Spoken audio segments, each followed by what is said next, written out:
오늘의 말씀은 시편 33편 13절에서 15절 말씀입니다. 여호와께서 하늘에서 굽어보사 모든 인생을 살피심이여 곧 그가 거하시는 곳에서 세상의 모든 거민들을 굽어 살피시는도다. 그는 그들 모두의 마음을 지으시며 그들이 하는 일을 굽어 살피시는 이로다. 안녕하세요. 네, 저희 이제 벌써 마지막으로 함께 사연 고민 나누는 시간이 되었는데요. 함께 이런 얘기들 하면서 와, 우리 다 이렇게 비슷한 상황들 가운데서 살아가고 있구나. 우리 코비드 가운데 서로 함께 대화할 시간, 이렇게 교제할 시간이 많이 없었지만 이렇게 비슷한 고민들 하면서 계속해서 훈련되면서 디서플린 되면서 인생을 살아가는구나, 그런 생각이 드는 것 같습니다.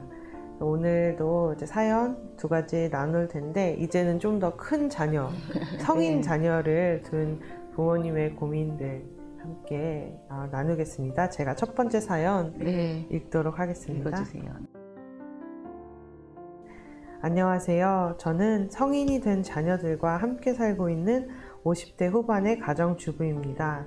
감사하게도 아이들이 잘 자라 학교도 잘 마치고 취직도 잘 되어 직장 생활을 잘하고 있습니다. 아이들이 이제 성인이 되다 보니 어릴 때처럼 가족 나들이나 여행이 쉽지 않아진 것이 사실이지만 이번에는 좀 여행을 계획해 보게 되었습니다. 코로나 때문에 저희 부부도 아이들과 함께 답답한 생활에서 좀 벗어나 여가를 가지고 싶었고, 마침 최근에 그런 기회가 생겨서 기쁘고 기대하는 마음이 큽니다. 그런데 특히 제 아들은 평소에도 돈 관리가 철저하고 웬만하면 더치페이를 하는 걸 좋아하는데요. 이번 휴가 계획을 하려고 하니 경비가 만만치 않다며 하나하나 계산하더라고요. 부모인 저희들에게도 정확하게 나누어 부담을 하길 원하고 있는 것 같은데, 사실 저희에게도 이번 여행 경비는 만만치 않은 액수여서 조금 부담스럽긴 합니다만, 제가 더 서운한 것은 제 아들은 연봉도 꽤 높아서 자신이 필요한 걸 사는 데는 크게 아끼지 않는데 부모에게 쓰는 건 인색해 보인다는 거예요. 이제까지 키우느라 수고하고 아들한테 투자한 것이 많은데 아이의 인색함을 보면 참 서운하고 속상합니다. 요즘 젊은이들은 다 저희 아들 같은지 제 아들이 유독 인색한 건지 좀 답답합니다. 아이고, 네. 전도사님 어떻게 하시는지 궁금하기도 하고, 다 큰 자녀. 근데 같이 안 사시니까, 결혼을 하셨으니까 좀 다른 문제겠죠? 네. 그래도 진짜 양쪽의 마음이 다 이해가 되는 것 같아요. 네. 목사님, 좀 어떠셨어요? 부모 엄마 입장에서 조금 섭섭은 할 것 같아요. 지 쓸 건 다 쓰고 나한테 이렇게 조금 인색하게 하고, 또 내가 너를 어떻게 키웠는데, 그러니까 막 잘 키운 건 아니지만 그래도 부모가 희생하면서 다 키웠는데 지금 이 상황에서까지 다 그렇게 계산을 하고 있는 거 보면은 약간 섭섭한 마음이 정말 들 것 같아서, 저는 이 사연을 보내주신 우리 어머님에게 진짜 공감을 일단 해드리고 싶습니다. 정말 이해가 갑니다. 섭섭하시죠? 네. 맞아요. 근데 요즘 아이들이 조금 다 이렇습니다. 네, 요즘 아이들은 조금 개인주의적 성향이 있다고 그러나요? 그래서 자기한테 들어가는 것은 최고로 좋은 것을 하려고 하지만 그것을 나누는 입장에서는 조금 내 거를 좋은 걸 다 하다 보니까 하고 나면은 이제 돈이 부족한 거예요. 그러다 보니까 이제 부모님이나 뭐 친구들한테도 예외가 없이 그런 게 좀 그렇게 살아가는 게 요즘 좀 젊은이들의 모습이 아닐까 싶은 생각도 또 들고요. 선생님 어떠세요? 제가 이번 사연도 보면서 저희가 또 그냥 세대만 겪는 게 아니라 이제 저희는 이민 사회, 그러니까 한국에서 배웠던 우리가 알고 있는 그 사고방식과 또 여기 아이들의 여기 외국인들, 맞아요. 아니면 이민 가정, 뭐 1.5세, 1.7 막 아예 그 안에서도 막 나는 좀 더 1.3세야 막 이런 거 나누잖아요. 그러니까 그 굉장히 스펙트럼이 이게 단순한 한두 가지 문제가 아니라 되게 다양한 좀 의견, 그 이유들이 있을 수도 있겠구나, 그런 생각을 저도 좀 해봤던 것 같아요. 네. 근데 제가 또 1.5세라고 해야 되나?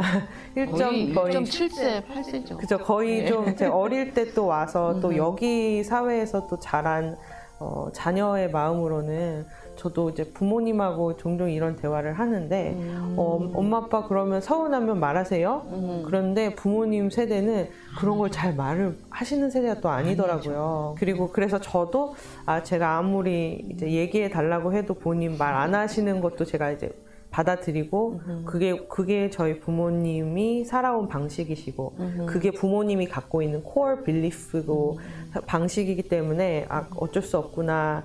동시에 저는 좀 솔직하게 말을 하는 편이어서 이거를 보면서도 경비가 만만치 않으면은 가족에서 이거를 대화를 해서 좀 더 싼 데를 간다던가 이런 방법들도 아니면 자녀한테 더 좀 더 페이를 해줄 수 있냐고 물어볼 수 있지 않았을까라고 이제 자녀 세대 마음으로는 그런 퀘스천은 있었지만 사실 그러지 못하실 거라는 것도 이해가 돼요. 사연을 주신 분이 부모님이기 때문에 내 자녀가 어떻게 바뀔 수 있을까라기보다는 이 상황에서 부모인 내가 뭘 할 수 있을까를 퀘스천을 해서 저희가 같이 좀 생각을 해 나가 본다면 이렇게 부모가 서운한 마음 표현하실 수 있다면 아니면은 여행 계획을 바꾸실 수도 있고 그리고 이제 아니면은 아예 자녀한테 갖고 있는 그 기대의 마음을 버리려고 할 수도 있고 그러니까 부모님이 하실 수 있는 옵션들을 같이 이렇게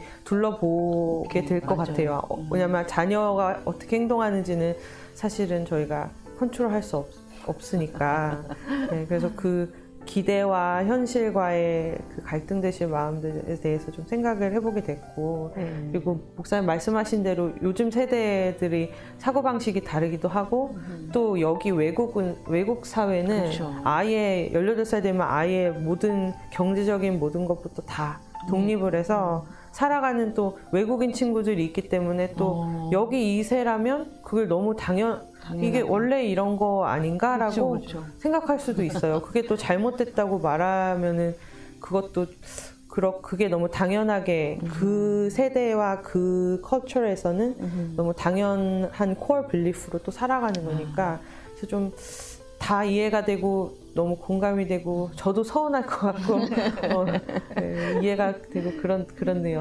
답은 없어요.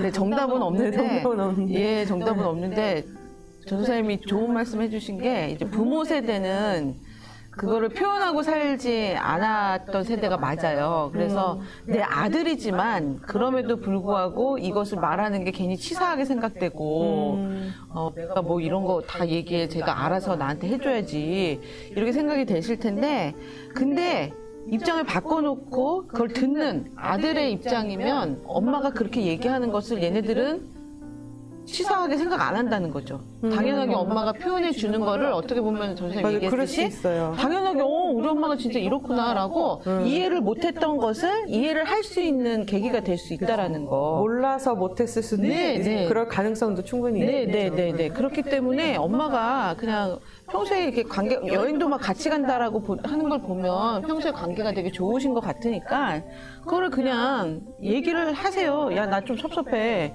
네가 돈 더 잘 벌면서 야, 좀 네가 더 쓰면 안 돼? 뭐 이런 식으로 얘기를 하면은 아들도 거기에 대해서 또 얘기를 하실 거고 절대 아들의 입장에서는 그것을 우리 엄마 왜 그래? 이렇게 생각 안 하실 것 같다라는 그런 생각이 들었습니다. 그리고 제가 한 가지 전도사님 얘기 들으면서 떠오르는 얘기가 하나 있는데 혹시 이제 부모님이 우리 자녀 어렸었을 때 이제 어떻게 키우셨는지 그게 생각이 하나 났는데 어떤 분이 저한테 그 얘기를 해주셨어요. 그러니까 어려서부터 부모는 그냥 계속 베풀기만 하잖아요. 근데 그러니까 자녀로부터 뭐 카드 아니면 엄마 생일 뭐 결혼기념일에 뭐 선물 이런 거를 요구를 하라고 얘기를 하더라고요. 어려서부터 당연히 엄마 아빠를 챙겨주는 것을 연습을 시켜야 된다. 그래야지 크고 나서도 엄마 아빠 생일이라든지 이런 것을 잘 챙기는 그게 당연한 걸로 큰다고 그렇게 얘기를 들었어요. 그래서 혹시 이제 키우실 때 그냥 이렇게 뭐 안 해도 돼 라든지 엄마는 그런 거 필요 없어 뭐 너만 건강하게 자라면 돼. 그러니까 맞아요. 건강하게 자라면 되는데 그래도 좀 소소한 거라도 정말 뭐 꽃 한 송이라든지 초콜릿 한 박스라든지 이런 것이라도 좀 내가 이렇게 받는 것을 당연하게 생각하고 자녀들은 또 그것을 챙기는 것을 당연하게 이렇게 또 살아오셨다라면 예? 조금 이것에 대해서 그럴 또 수 그 있겠네요. 생각이 조금 더 바뀔 수 있다라는 생각이 들고 아들도 그렇네요. 예. 아들도 또 엄마 아빠를 생각하는 마음이 조금 다르지 않았었을까라는 그런 그냥 추측을 한번 해보았습니다. 그래서 저도 연습을 시키고 있어요. 억지로 뜯어내요. 너무 그게 너무 좋은 말씀이신 것 같아요. 그러니까 저희가 지금은 자녀와 부모에서 얘기를 듣고 있어서 그렇지만 사실 어느 관계에서나 이 똑같은 서운함은 다 있을 수 있거든요. 그렇죠. 친구한테도 있고 뭐 그냥 그 주변의 코워커 그렇죠. 누구한테든 서운할 수 있는데 사실 상대방이 내 마음을 알아서 다 내 마음을 알아서 다 헤아려 줄 거라는 거는 그거를 아기가 있어서 진짜로 막 알고 있는데 막 안 해줘 뭐 그런 사람도 있을 수 있지만 실제로 잘 몰라서 못하는 걸 수도 있고 목사님 말씀대로 자녀들도 부모님께 뭘 해드려야 될지 몰라서 우리 엄마는 짜장면이 진짜 싫다고 하셨어. 그리고 진짜 엄마는 배 안 고프다 그러셨는데 이렇게 하고 넘어갈 수 있기 때문에 그러니까 엄마는 생선 안 좋아해. 그쵸. 네, 그러니까요. 머리만 먹고. 근데 진짜 엄마가 그게 괜찮으시면 그렇게 하셔도 되는데 어느 정도는 표현하고 표현하고 사실은 나도 짜장면이 좋다. 나도 생선 머리만 먹고 싶은 건 아니다를 어느 정도 표현을 할 수 있다면 그럼 그런 커뮤니케이션 서로 이런 이 기대와 서운함이란 단어가 저는 진짜 이 영어로 뭐라고 번역해야 될지도 모르는 진짜요? 그런 단어가 제가 한창 생각했는데 뭐라고 서운함에 대해서 그러니까 결국은 익스펙테이션이 있었는데 그 익스펙테이션에 미치지 못했다 그러니까 기대에 미치지 못했다라고 얘기할 수밖에 없는 뭔가 좀 한국 사람들이 그 마음엔 있는데 표현은 안 하면서 상대방이 알아주길 원하는 그런 좀 그런 문화인 것 같아요. 저희에게. 네, 맞아요. 예, 그래서 우리 어머님도 이제부터라도 어렸었을 때, 이제 아들 어렸었을 때 못 그러셨다면 이제부터라도 좀 당당하게 표현하시고 사세요. 그리고 아직 결혼을 안 하셨잖아요, 아드님이. 근데 또 이제 결혼을 하고 나면 또 디아들 스토리가 되겠지만 결혼 아직 안 했으니까 그냥 엄마 생일에 뭐 해줄 거야? 엄마 이거 갖고 싶은데 너무 과하지 않는 선에서. 예, 그래서 그걸 좀 표현하시면서 하면은 이 지금 여행 문제에 있어서도 그렇게 대화가 어렵지 않게 나올 수 있을 것 같다는 생각이 들었습니다. 그래서 우리 어머님 화이팅! 예, 얘기 잘 풀어가시기를 화이팅 하겠습니다. 네, 어쨌든 어머니 그리고 이렇게 사연 보내주셔서 감사합니다. 네, 자, 두 번째 사연 읽어드리도록 하겠습니다. 안녕하세요. 저는 30대 후반의 3남매를 키우고 있는 가정주부입니다. 저는 한국에서 대학을 마치고 직장 생활을 하기 전에 잠시 어학연수를 하려고 캐나다에 오게 되었다가 남편을 만나게 되었고 그래서 이곳에 정착을 하게 되었습니다. 남편의 가정은 이미 오래전에 캐나다에 이민을 오셔서 잘 정착을 하신 상태라 자연스럽게 결혼 후에는 시부모님과 함께 살게 되었습니다. 다들 시부모님과 함께 살면 불편하지 않냐고 여쭤들 보십니다. 물론 친정 부모님만큼은 편하지는 않지만 그래도 아이들도 함께 돌봐주시고 어머니께서 살림도 도와주시는 등 많은 부분에서 도움을 받다 보니 감사한 마음이 커서 남들이 생각하는 것만큼 많이 불편하지는 않습니다. 근데 딱 한 가지 마음이 불편한 게 있는데요. 어머님께서 저희 부부의 수입과 지출에 관해서 많이 궁금해하시고 특히 한국에 계신 저희 부모님께 돈이나 선물을 보낼 때가 있는지를 종종 물어보신다는 것입니다. 사실 친정이 멀리 있다 보니 부모님이 많이 그립기도 하지만 또한 멀리 떨어져 살아서 죄송한 마음이 커서 챙겨드리고 싶은 마음은 크지만 늘 부족하게 챙겨드리는 것 같아 속상한데 이 시부모님까지 이렇게 하시니 제 마음이 많이 힘듭니다. 이런 불편한 상황이 있을 때마다 어머님을 미워하는 마음이 더 커지면 어쩌나 라는 그 마음을 가지게 되는데 이것이 저만의 문제인지 요즘 고민이 많이 됩니다. 라고 사연을 보내주셨습니다. 예, 전선생님 어떠세요? 이 사연 들으시니까? 제일 처음 들었던 생각은 이제 바운더리라고 하는, 그러니까 선을 지키는. 그래서 예전에 저도 어떤 교수님이 이 바운더리라는 그 단어가 한국말로는 잘 생각해 보면 딱 잘 트랜슬레이트 될 만한 단어가 잘 있지 않는 것 같다라는 얘기를 하셨던 분 기억이 생각이 나요. 그만큼 한국은 좀 이렇게 정과 이렇게 서로 그런 걸 다 물어보고 하는 그런 그러니까 외국 여기 마인드로 생각하면 바운더리를 넘는 것 같은 게 한국 사회에서 너무 당연시 되는 게 이제 많이 있어서 뭐 수입이나 지출이나 이런 걸 궁금해하는 게 캐네디언 사회에서는 예를 들어 아니면은 가정마다도 다를 수가 있죠. 근데 이게 누군가한테는 이거 얘기하는 거 좀 신뢰가 아닌가 하는데 누군가한테는 물어보는 게 신뢰가 안 되는 그런 차이에 대해서 좀 생각을 해보고, 저희 예전에 저는 사실 시집살이 이런 거가 없어가지고 잘 모르는데 저는 어릴 때 할머니하고 해서 대가족으로 같이 할머니 모시고 살았거든요.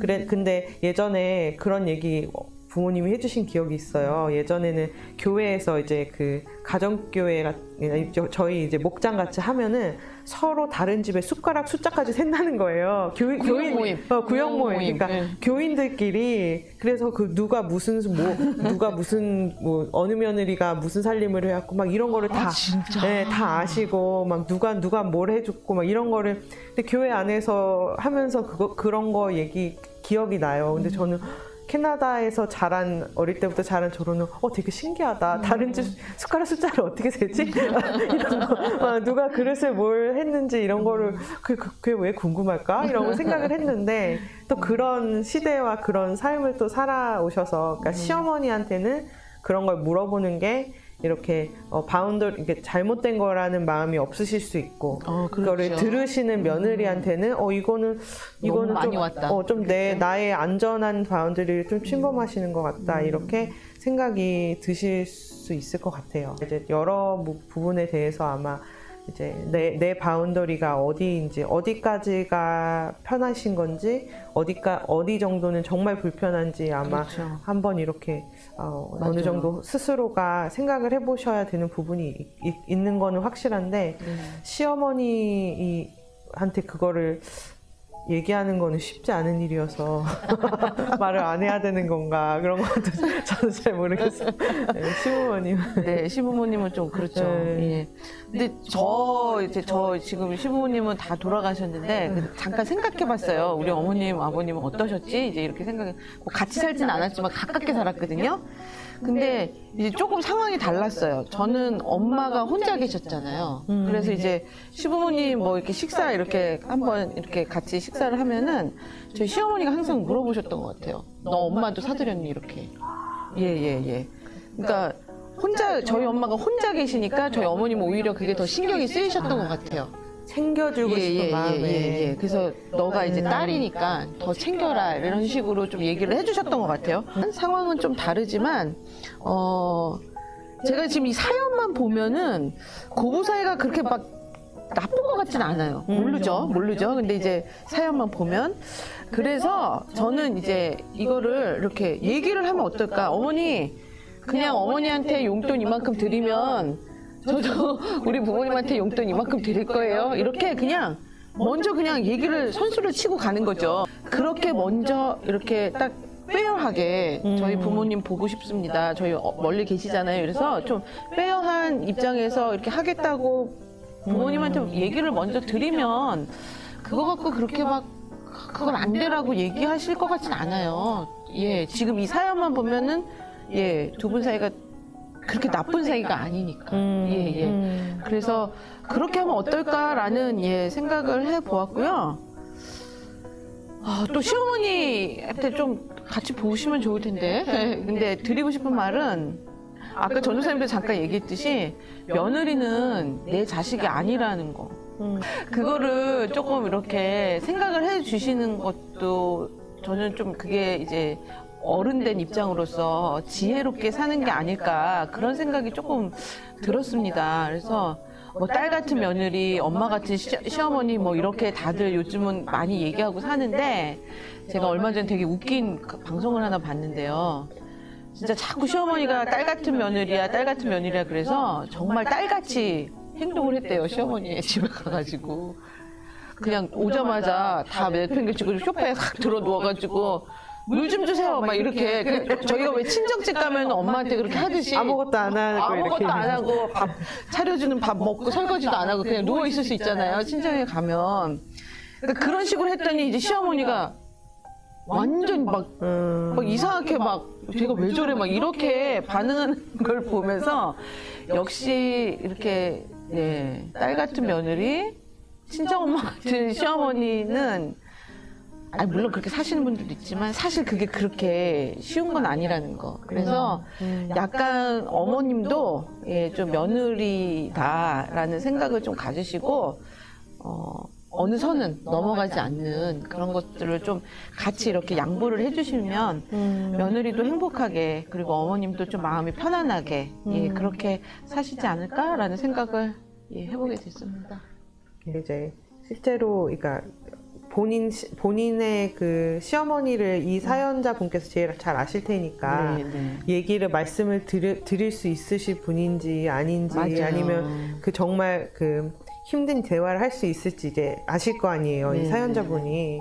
근데 그거를 잘 기도하고 또 분별해서 이제 판단해서 대화를 하게 되신다면 그 말의 톤이 어머니 맞아. 막 그런 거 물어보지 마세요. 이런 말투면은 말하면 그러니까 그게 되게 해가 될 가능성이 좀 있을 것 같은데, 그러니까 말의 톤과 상황과 네, 그런 딱 고조된 상황에서 이렇게 말하거나 그러지 않고 이제 만약에 잘 말씀드려서 시어머니가 잘 이해하실 수 있을 분이실 수 있고 저도 그 생각을 했어요. 궁금해 하시는 게 이게 나쁜 뜻이 아니라 혹시나 나쁜 뜻이 아니라 그냥 이제 정말 그냥 궁금해서 아니면은 어머니도 잘 챙겨드리고 있니라는 거를 얘기하시고 의도가 의도가 그럴 수도 있지 않을까 이제 그런 대화를 시어머니랑 잘 해나가실 수 있으면 좋겠고 또 남편분은 저희가 얘기를 안 하고 있는데 남편의 파트가 사실 굉장히 중요하고 엄청 중요하죠. 가운데서 남편분이 어떻게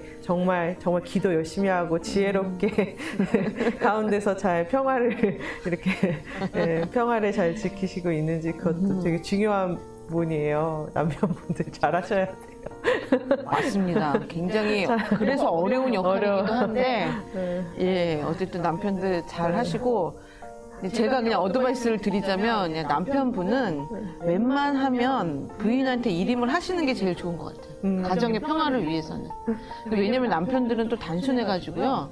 엄마 말 들으면 이게 맞는 것 같고 또 아내 말 들으면 이게 맞는 것 같고 이래서 이 왔다 갔다 하다 보면은 정말 중심을 못 잡고 왔다 갔다 할 때가 있거든요. 그래서 사실 엄마를 막 떠밀라는 게 아니라 나랑 같이 사는 와이프 말을한테 좀 일임을 해서 와이프가 잘 할 수 있도록 그렇게 하려고 하면은 남편은 해야 될 일이 장인 장모님한테 잘하셔야 된다는 거예요. 오히려 장인 장모한테 잘하고 그렇네요. 그렇게 하면은 며느리는 자연스럽게 시부모님한테 잘하게 돼요. 미안한 마음도 있고 나도 잘해야지라는 그런 마음이 들기 때문에 그러니까는 장인 장모한테 잘하시면 그렇죠. 시부모님한테도 당연히 잘하고 그래서 남편의 롤도 크겠네요. 아유 크죠 아주 남편분이 혹시 아내분이 이런 거나 아니면 다른 얘기들 하시는 거 있으면 꼭 잘 들어주시고 꼭 솔브하려고 하지 않아도 그냥 아이고 우리 아내 너무 힘들구나 속상하구나 이게 서운했구나